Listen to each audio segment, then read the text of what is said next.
नमस्कार, मैं हूं संदीप चौधरी। आज सबसे बड़ा सवाल में मैं बात करने वाला हूं लॉकडाउन में फंसे मजदूरों की, जो अपने घर वापस जाना चाहते हैं लेकिन जा नहीं पा रहे हैं। 3 तारीख को, 3 मई को, अब से 4 दिन बाद लॉकडाउन के 40 दिन पूरे हो जाएंगे। 2 लॉकडाउन हो जाएंगे, लेकिन हजारों नहीं लाखों ऐसे मजदूर हैं जो देश के अलग अलग हिस्सों में फंसे हुए हैं, जहां पर वो काम करते थे, दिहाड़ी कमाते थे। वो उनका घर नहीं है, लॉकडाउन को घरबंदी भी कह सकते हैं।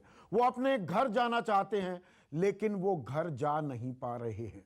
वो बात दिल्ली की हो, एनसीआर, उसमें नोएडा जहां पर मैं बैठा हूं, गुड़गांव हो, फरीदाबाद हो, मुंबई हो, भिवंडी हो, सूरत हो, अहमदाबाद हो, चेन्नई हो, पुणे हो, बेंगलुरु हो, यहां पर लोग फंसे हुए हैं।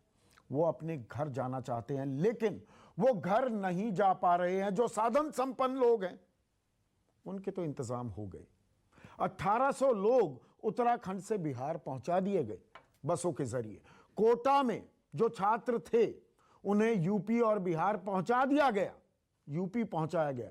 बिहार एक विधायक ने जुगाड़ से अपने बच्चे को बिहार तक पहुंचा दिया, जबकि बिहार में नीतीश कुमार किसी भी मजदूर, छात्र या सैलानी को आने नहीं दे रहे हैं। तो सवाल तो ये लगातार उठ रहे हैं, अगर विदेशों से विमान के जरिए वहां फंसे लोगों को अपने घर, स्वदेश लाया जा सकता है, अपने प्रदेशों में भेजा जा सकता है, तो जो कामगार हैं, जो भारत की नींव रखते हैं, वो अपने घर क्यों नहीं जा सकते? इस पर राजनीति भी गरमाने लगी है। और इन सब के बीच अब से लगभग 1 घंटा पहले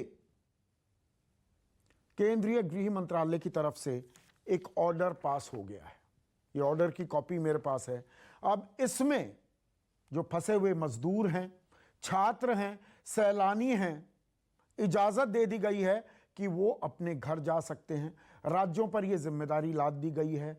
नोडल एजेंसियां बनाई जाएंगी, आपस में समन्वय बनाया जाएगा।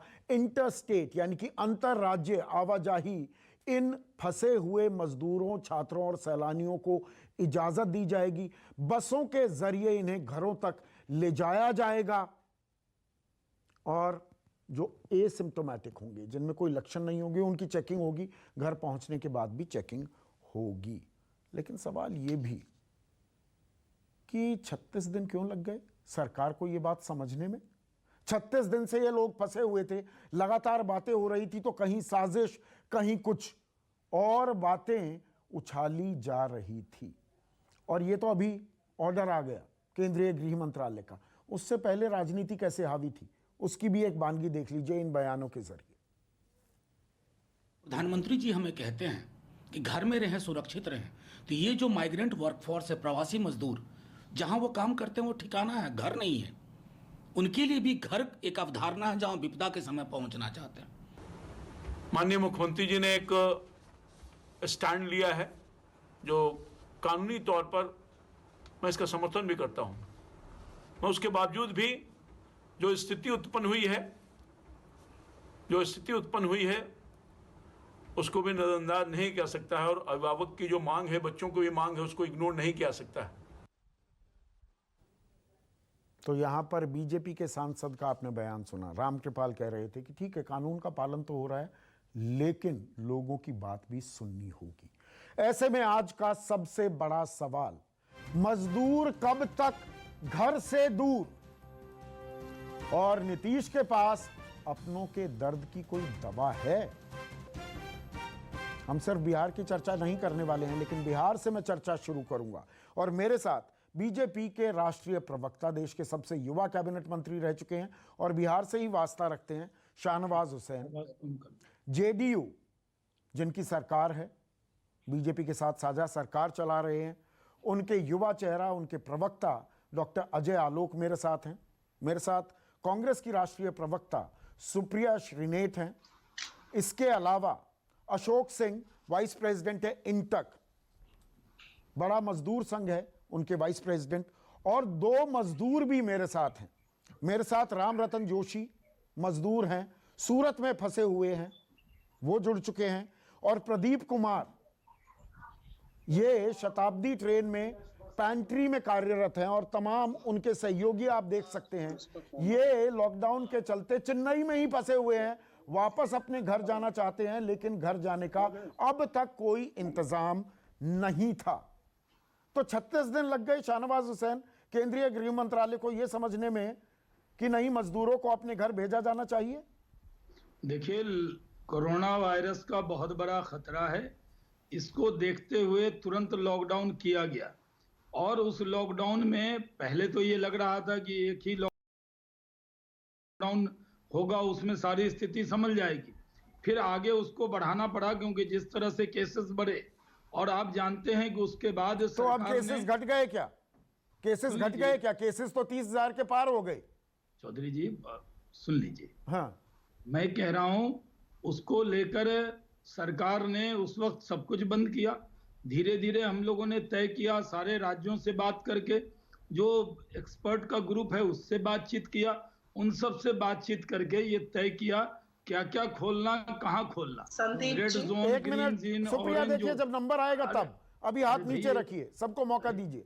शाहनवाज हुसैन जी, मैं बीच में किसी के नहीं बोलता हूं, इसलिए मुझे थोड़ा जब पहली बार हाँ, बात बोलिए, बात बोलिए। बोलने दीजिए जी। हाँ।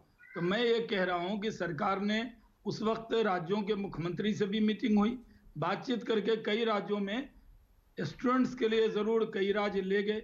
हमारे राज्य में बिहार में ये हमारी एनडीए की सरकार है, उसमें हुआ कि अगर अभी लाएंगे तो दुश्वारी होगी, उसके लिए कई लोगों की राय थी कि लाना चाहिए, कई लोगों का था कि अगर हम लाएंगे तो बच्चे इन्फेक्टेड ना हो। अलग अलग राज्य में अलग अलग निर्णय हुए, लेकिन अच्छा, राज्य अगर केंद्र से मतलब बातचीत उत्तर करके प्रदेश निर्णय के किया- छात्र अलग हैं बिहार के छात्रों से। नहीं, सब और छात्र बिहार में एक ही अनिल हैं। कुमार जो आपके विधायक हैं वो अपनी बिटिया को ला सकते हैं, बाकी लोग नहीं ला पाएंगे। नहीं, सबको देखिए, बच्चे हमारे हैं, जो बिहार की 12 करोड़ जनता है, हम सबको एक नजरिए से वहां देखते हैं, और इसलिए सामूहिकता में निर्णय हुआ कि अभी नहीं, मुझे अब ये बताइए 29 तारीख को ऐसा क्या बदला कि अब आप मजदूरों को लाने की इजाजत दे रहे हैं? तो ये 36 दिन खामखा इनको बांधे रखा। 36 दिन में कोई नहीं गया है। एम्बुलेंस के अलावा बीच में जरूर कोटा से बच्चे योगी जी ने बुलाए थे, कई अन्य राज्य ने बुलाए। आनंद विहार बस टर्मिनस पर भी बसें गई, 300 बसों से मजदूरों को उत्तर प्रदेश लाया गया, लेकिन नीतीश कुमार चुप्पी साधे बैठे रहे। सरकार ने निर्णय लिया कि हम अपने लोगों को अभी वहीं स्टे करने को कहेंगे, ये सरकार ने हमारी निर्णय लिया।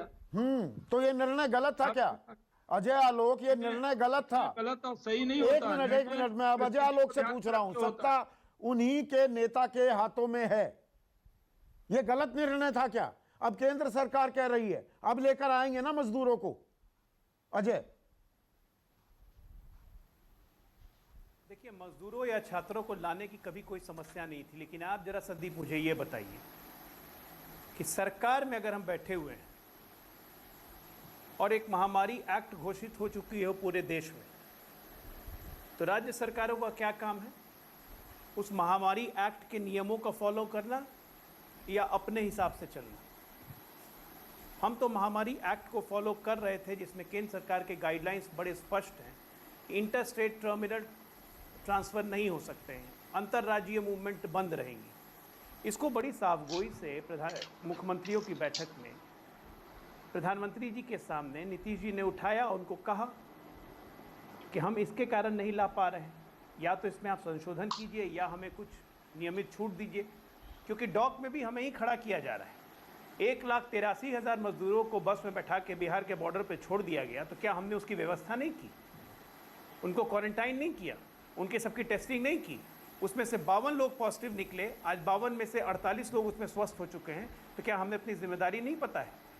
लेकिन हम तो सिर्फ वही कह रहे हैं जो तो मतलब आप ये कह रहे हैं योगी आदित्यनाथ कानून तोड़ रहे थे, सरकार ने, केंद्र सरकार ने उन्हें कानून तोड़ने की इजाजत दे दी। अरविंद केजरीवाल कह रहे थे मैं मजदूरों को भेजने को तैयार हूं, नीतीश कुमार कहते हैं मैं नहीं लूंगा। उद्धव ठाकरे कह रहे थे मैं भेजने को तैयार हूं, नीतीश कुमार कह रहे थे मैं नहीं लूंगा। तो मतलब कानून का पालन नीतीश कुमार कर रहे थे, बाकी सब कानून तोड़ रहे थे, यही कह रहे हैं ना आप? और केंद्र सरकार इजाजत दे रही थी उन्हें कानून तोड़ने की। ये फिर फिर आप भ्रामक प्रचार कर रहे हैं संदीप जी। नीतीश जी ने कभी नहीं कहा कि मैं उन्हें नहीं लूंगा। आज भी मजदूर अपनी अपनी व्यवस्था के तहत, कोई ट्रक में, कोई एम्बुलेंस करके, कोई कहीं कहीं लेके प्रवासी मजदूर बिहार आ रहे हैं। सबको बिहार में लिया जा रहा है, सबकी टेस्ट हो रही है। और आप विश्वास नहीं करेंगे, पिछले 10 दिन में जितने मजदूर आए हैं, चाहे वो मोतिहारी में आए हों, गोपालगंज में आए हों, बक्सर में आए हों, आसनसोल से आए हों, चाहे यूपी से आए हों, चाहे दिल्ली से आए हों, चाहे गुजरात से आए हों, चाहे महाराष्ट्र से आए हों, ये जो उसमें से आपके 80% सुर बदल रहे हैं ना, पॉजिटिव निकले। देखिए अजय, उनको हम लोगों इसके ने वापस पीछे आइसोलेशन राजनीति में है डाल ना, के ट्रीटमेंट भी कर रहे हैं। राजनीति है एक ना। मैं मिनट। वो दिखा नहीं आप रहा बात वीडियो। समझिए। एक मिनट आप एक बात नहीं मिनट समझ एक मिनट रहे। आप बात बात नहीं सुनिए, समझ बात रहे। सुनिए, मेरी बात सुनिए। चेन्नई से जो कल से वीडियो वायरल हुआ है वहां फंसे बिहार के मजदूरों का, और वो उसमें भाषा आपत्तिजनक है, तो वो मैं दिखा नहीं रहा। आपने वो वीडियो देखा होगा, जरूर देखा होगा। बिहार सरकार के नुमाइंदों ने भी वो वीडियो देखा होगा कि कितनी नाराजगी है। वो यहां तक कह रहे हैं हम वोट नहीं देंगे इस बार नीतीश कुमार को। और संजय पासवान बीजेपी के ही नेता हैं, मंत्री भी रह चुके हैं, वो तो बिल्कुल साफ शब्दों में ये बात स्वीकार रहे हैं, इकरार कर रहे हैं। उनकी बात सुनिए, फिर मैं सवाल ये पूछूंगा। संजय पासवान का बयान सुनवाइए। हर मध्यम परिवार एक न एक बच्चे कोटा में कोचिंग की पढ़ाई कर रहे हैं। इसलिए मुझे लगता है कि संख्या भले 1000 हो, लेकिन 1 लाख परिवार उससे प्रभावित है और उन बच्चों के प्रति सहानुभूति रखता है। इसलिए 1 लाख परिवार अगर है तो एक परिवार में 5 वोट, तो 5 लाख वोट भी गड़बड़ा जाए तो इस चुनाव के समय में जहाँ 5-5 वोट का महत्व है, 5 लाख वोट का महत्व है। इसलिए मेरा आग्रह होगा सीएम साहब से कि जो हमारे बच्चे पढ़े हुए हैं कोटा और पुणे में, उन सबको लाने का ससमय प्रयास करना चाहिए। ये देखिए, संजय पासवान ने पूरी बात खोल दी है। राजनीति हावी हो गई है अब, क्योंकि वोटों का नुकसान आपको सेधने लगा, तो अब ये फैसला लिया गया है और अब आ जाएंगे लोग। अजय,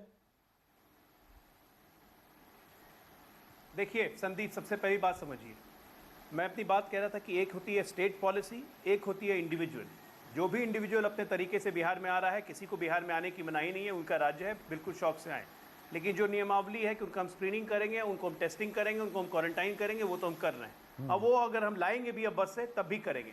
दूसरी बात जो संजय पासवान जी ने कही, तो मैं बता दूं कि 15 वर्ष से नीतीश कुमार मुख्यमंत्री हैं। वोट को लेके आज तक हमने कोई फैसला नहीं किया। गवर्नेंस करने बैठे हैं, वोट की गिनती करने नहीं बैठे हैं। वोट देना अभी तो जनता का 36 काम। दिनों बाद ये हमारे फैसला काम को लिया नीचे गया है। नहीं। क्या नीतीश कुमार के 1 लाख दबाव में ये परिवार मतलब फैसला 5 है? लाख आदमी, अब 5 लाख ये तो वोट की बना चिंता रहेगा। में नहीं है। चिराग एक मिनट, मैं पासवान खत्म मेरे साथ करूं, जुड़ 10 गए सेकंड हैं, दूंगा। एलजेपी के मानवीय सर्वे सभ्य- सर्वाएं सांसद हैं। 1 मिनट, चिराग पासवान यहां पर सीधे अजय आलोक ये क्लेम कर रहे हैं कि हम कानून का पालन कर रहे थे, हम कानून नहीं तोड़ रहे थे, सरकार ने वो कानून बनाया।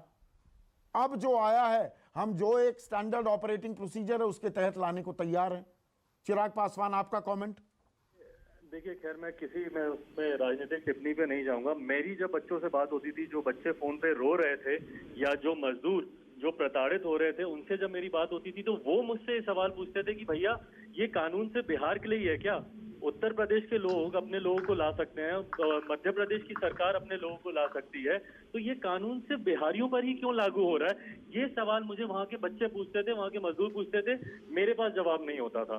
अंत में हार के कल रात मैंने गृह मंत्री जी से मैंने बात की, आदरणीय अमित शाह जी से मैंने इस विषय पर बात की, और मुझे खुशी है कि उन्होंने मुझे एक बहुत सकारात्मक, कल रात उन्होंने मुझे आश्वासन दिया कि जल्द से जल्द केंद्र सरकार इसको लेकर एक नीति तय करेगी, और जितने भी लोग बिहार के बाहर, बिहार के ही नहीं देश भर के जितने लोग हैं, माइग्रेंट मजदूर हैं या छात्र हैं जो अपने अपने प्रदेशों में नहीं है, उनको लाने के लिए एक नीति बनाई जा रही है।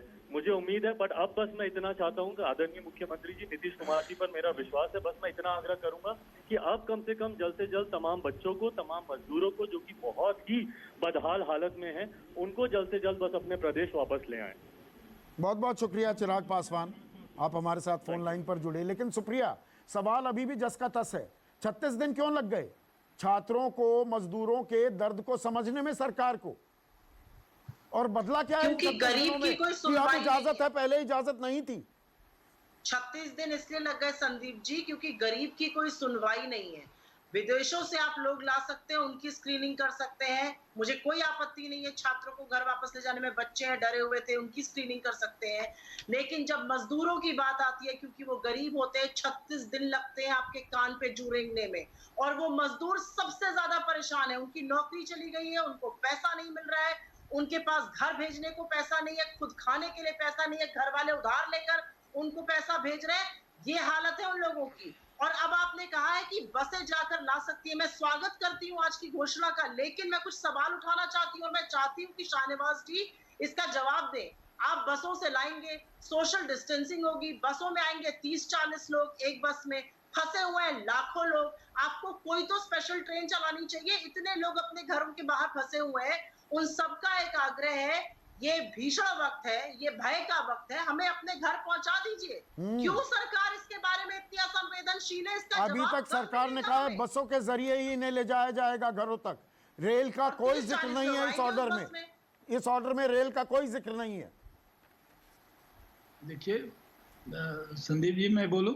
हाँ बोलिए, छोटा सा जवाब चाहूंगा, फिर मुझे मजदूरों की बात भी पहुंचानी है सरकार देखिए तक। ऐसा है, मैं भी बिहारी हूं और हर बिहार के लोगों के मन में वो मजदूरों के लिए और छात्रों के लिए वही दर्द है जो सारे नेताओं का है, चाहे वो बोल रहे हो ना बोल रहे हो, सरकार में हो सरकार से बाहर हो।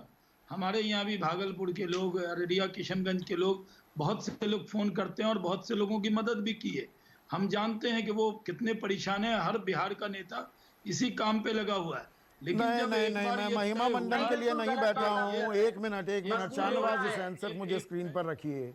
देखिए, सरकार इतनी चिंतित होती तो ऐसे वाकये पेश नहीं आते कि कोई मुंबई से श्रावस्ती, उत्तर प्रदेश के श्रावस्ती तक 1500 किलोमीटर 14 दिन में कोई पैदल चलता है और वहां जाकर दम तोड़ देता है।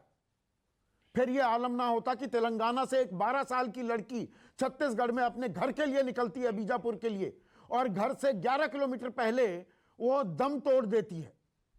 फिर यह ना होता कि दिल्ली से एक शख्स मध्य प्रदेश में अपने घर के लिए निकलता है, 200 किलोमीटर पैदल चलने के बाद आगरा में दिल का दौरा पड़ने के चलते वो दम तोड़ देता है, लेकिन सरकार खामोश रहती है और 36 दिन बाद वो मजदूरों को अपने घर ले जाने की इजाजत देती है, वो भी बसों में। मेरे साथ राम रतन जोशी जुड़े हुए हैं सूरत से। राम रतन जोशी, अब सरकार कह रही है कि आपको घर ले जाने का प्रावधान किया जाएगा। मुझे ये बताइए, आप लोग वहां पर कितने दिनों से फंसे हैं, आपकी कमाई क्या हो रही है, और आपने कितनी बार सरकार से दरख्वास्त की कि भैया हमें घर भेज दो? सर, यहाँ पे तो काफी दिनों से हम यहाँ पे फंसे हुए हैं और हम यहाँ से जाना चाहते हैं, लेकिन सरकार कोई हमारे लिए कोई इंतजाम ही नहीं कर रही है। हमारे यहाँ पे CR पाटिल साहब ने अशोक गहलोत जी को कहा था कि भाई इधर राजस्थान भाई जो है उनको कुछ व्यवस्था करिए, बसों की व्यवस्था करिए, लेकिन कोई व्यवस्था नहीं सर। यहाँ पे मजदूर लोग कम से कम 125 मजदूर लोग है, 1.25 लाख मजदूर है। और इसके अंदर अभी कल मैं खाना बांटने गया था तो उसके अंदर कम से कम 10-15 जन और एक लेडीज ऐसे नागपुर के लिए रवाना हुई थी सर। मैं वो पैदल, कोई गाड़ी नहीं, कोई साधन नहीं, और हमें अभी व्यवस्था करना चाहते हैं कि भाई चलो हम अपनी राम रतन जी, आपने कहा 1.25 लाख लोग वहां फंसे हुए हैं। आप कहां से हैं, आपका घर कहां पर है राम रतन जी? सर मैं सूरत में रहता हूं, मैं राजस्थान से बिलोंग करता हूं सर। और नहीं जा पा रहे हैं? नहीं जा पा रहा हूं सर।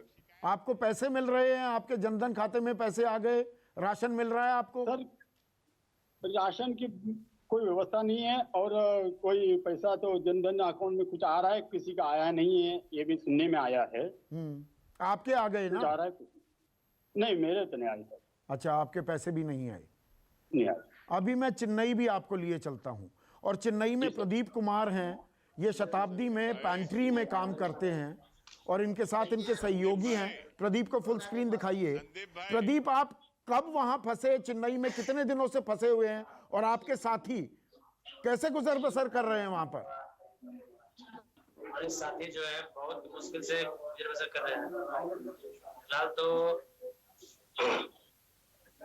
हेलो, हाँ बोलिए अपनी बात। सब लोग इतनी बुरी स्थिति में फंसे हुए कि मत पूछिए। आप कहाँ के रहने वाले हैं? हम मुंगेर के रहने वाले हैं। मुंगेर मतलब बिहार के रहने वाले हैं। चेन्नई कब आई थी ये ट्रेन, जब से आप फंसे हुए हैं वहां पर?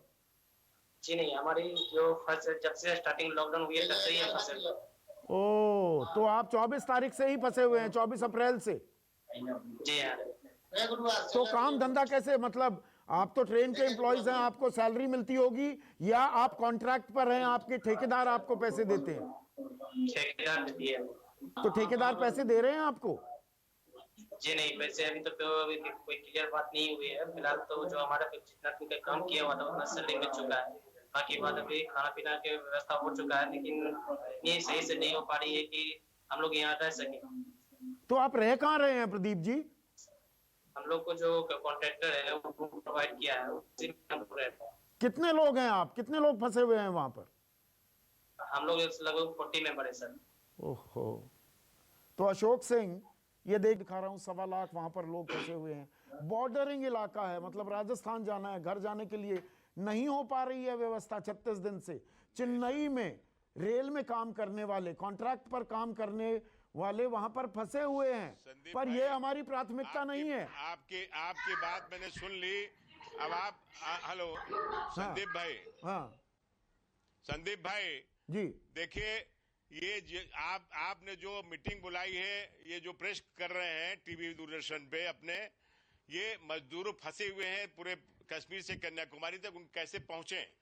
लेकिन विडंबना ये है कि नेता लोग जब सत्ता में आने के लिए मजदूरों से बात करते हैं, किसानों से बात करते हैं, नौजवानों से बात करते हैं, सत्ता में आने के बाद उनको भूल जाते हैं। मैं आपसे बताऊं, 36 दिन पहले देश के 10% नाम सारे ट्रेड यूनियन सेंटर से लिख के प्रधानमंत्री को भेजा कि हम ये जो प्रवासी जो मजदूर है, दिहाड़ी मजदूर करोड़ों की संख्या में, न रोजगार है, न उनको काम है, न पैसा है, न खाना है, न पीना है, कैसे उनको बुलाएं, कैसे करना चाहिए। कोई अभी आज तक कोई उत्तर नहीं आया, न किसी ने बात की। बात मजदूरों की है और मजदूरों से कोई बात नहीं कर रहा है। अरे 36 दिन पहले फैसला होना चाहिए कि जब नौकरी नहीं है, खाना नहीं है, रहना नहीं है, कुछ व्यवस्था नहीं है, तो इनको पहले घर भिजवा दें, उसकी व्यवस्था करके। ये 36 दिन पहले व्यवस्था हो सकती थी, ये 36 दिन बाद सोच रहे हैं। आपने कहा कि मजदूर निर्माण करता है, देश का निर्माण तो करता है, लेकिन देश जब दम तोड़ देगा 36 दिन में, तो सरकार, देश का भी दम टूट जाएगा। निर्माण कौन करेगा? है, ये गलत है।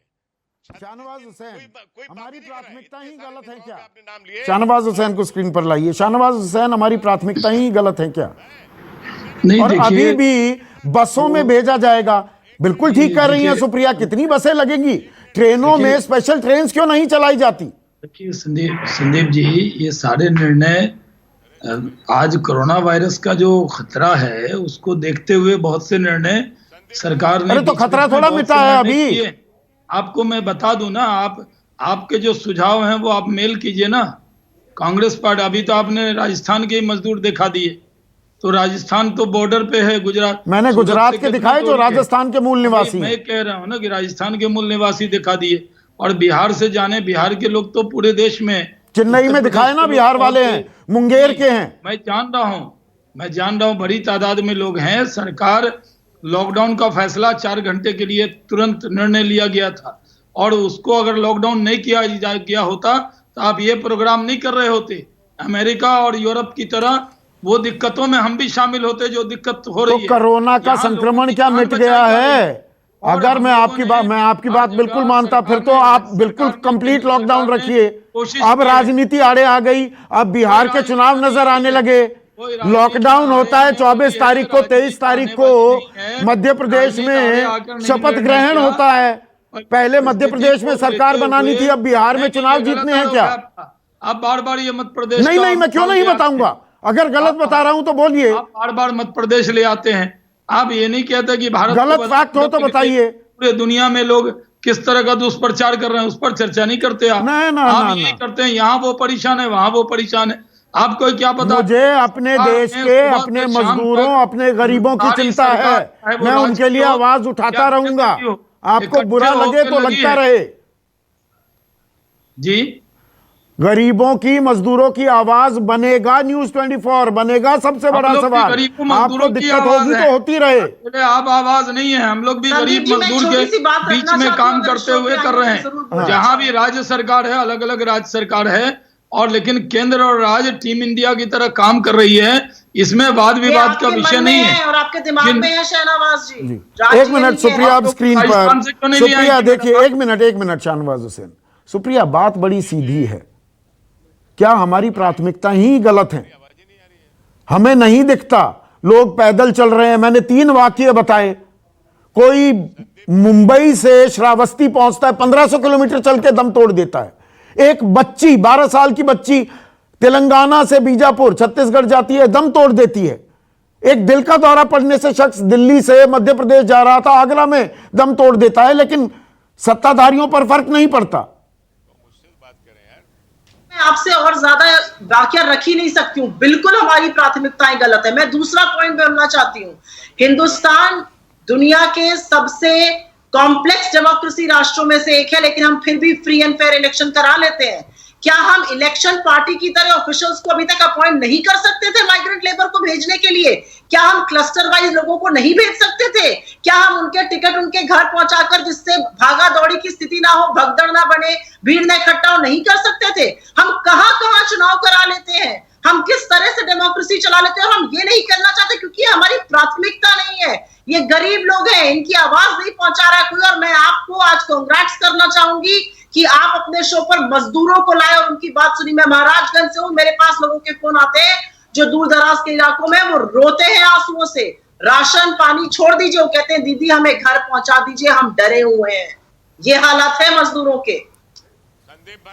और इसीलिए हम मजदूरों की आवाज लगातार उठा रहे हैं और मजदूरों को हमने बुलाया भी।